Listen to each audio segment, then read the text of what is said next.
Halo teman-teman semuanya, kembali lagi dengan saya Muhammad Tirtanudira. Seperti biasa, kita akan sharing lagi.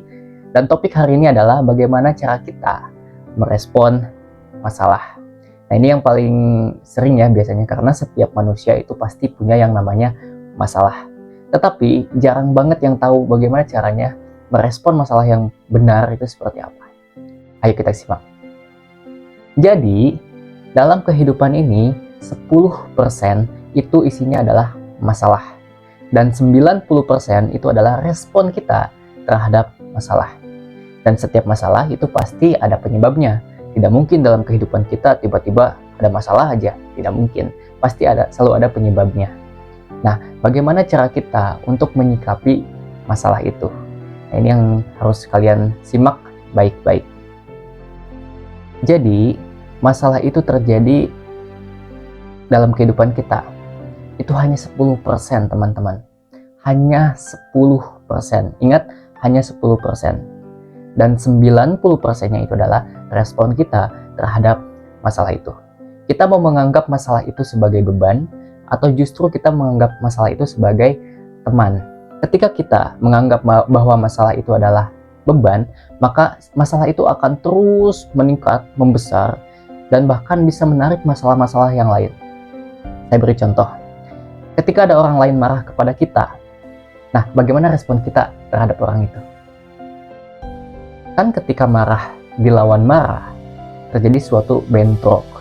Nah, dari bentrok itu kan menimbulkan lebih besar lagi kemarahan. Nah, jadi masalah yang lama yang ada gitu, dengan masalah selanjutnya, ini kan bersatu menjadi masalah yang lebih besar, akhirnya menimbulkan suatu masalah yang baru. Tetapi kalau kita coba untuk mengubah respon kita, misalkan ada orang lain marah kepada kita, kita lebih mencoba untuk hening dulu. Hening di sini berarti mengolah nafas, menyadari nafas. Oh, ternyata marah itu bukan bagian dari diri kita. Marah itu hanyalah emosi yang sedang memuncak, yang bersumber dari pikiran gelap kita. Nah, ketika kita mencoba untuk hening, untuk memaafkan, apalagi ya tidak merespon apapun, sehingga marah yang tadi itu bisa mereda dengan sendirinya. Karena kemarahan itu sangat merugikan, teman-teman. Begitupun dengan masalah. Semakin kita berfokus kepada masalahnya, maka masalah itu akan selalu muncul dalam pikiran kita, yang akhirnya membuat diri kita menjadi lebih sulit. Ya, hati-hati. Jadi yang membuat kita sulit itu bukan masalah sebetulnya, tetapi respon kita terhadap masalah itu yang membuat kita sulit. Nah, oke. Kita selanjutnya, bagaimana sih caranya untuk menyelesaikan masalah dengan baik dan bijak gitu? Yang pertama adalah sadari bahwa masalah itu akan selalu ada dalam kehidupan. Menjadi masalah kecil, masalah besar, ada masalah atau tidak ada masalah, itu kembali lagi kepada penilaian kita. Bahkan orang yang sudah mencapai kebijaksanaan, ya, apalagi yang sudah bijaksananya tinggi ya, dia itu menganggap masalah itu sebagai bagian terindah dalam kehidupannya. Karena kita tidak mungkin ya, dalam kehidupan kita tidak ada masalah. Kalau misalkan ada orang yang bilang, wah hidup saya sudah bahagia, sudah tidak ada masalah, itu bohong. Karena semuanya pasti akan dihadapkan dengan suatu permasalahan. Cuma yang membedakan adalah bagaimana cara kita merespon masalah itu. Ya. Nah, untuk mencapai suatu kebahagiaan, kan itu sebetulnya adalah tergantung cara kita memandang kehidupan kan.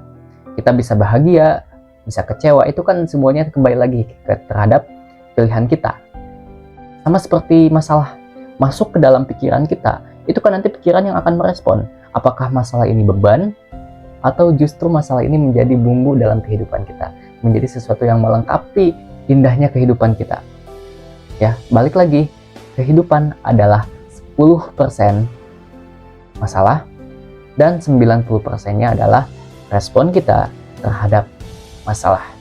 Ya, sama seperti pikiran sadar dengan pikiran alam bawah sadar, itu kan 10%-nya adalah pikiran sadar, dan 90%-nya itu adalah pikiran bawah sadar. Sehingga semua yang masuk ke dalam pikiran isinya adalah paradigma atau sesuatu hal yang sudah tertanam sejak kita kecil.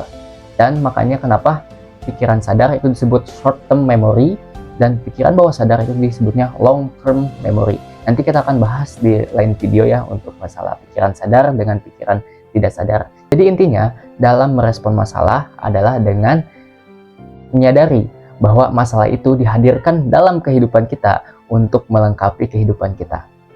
Hidup adalah 10% masalah dan 90% adalah respon kita terhadap masalah. Masalah bisa menjadi masalah ketika kita mempermasalahkannya. Ya.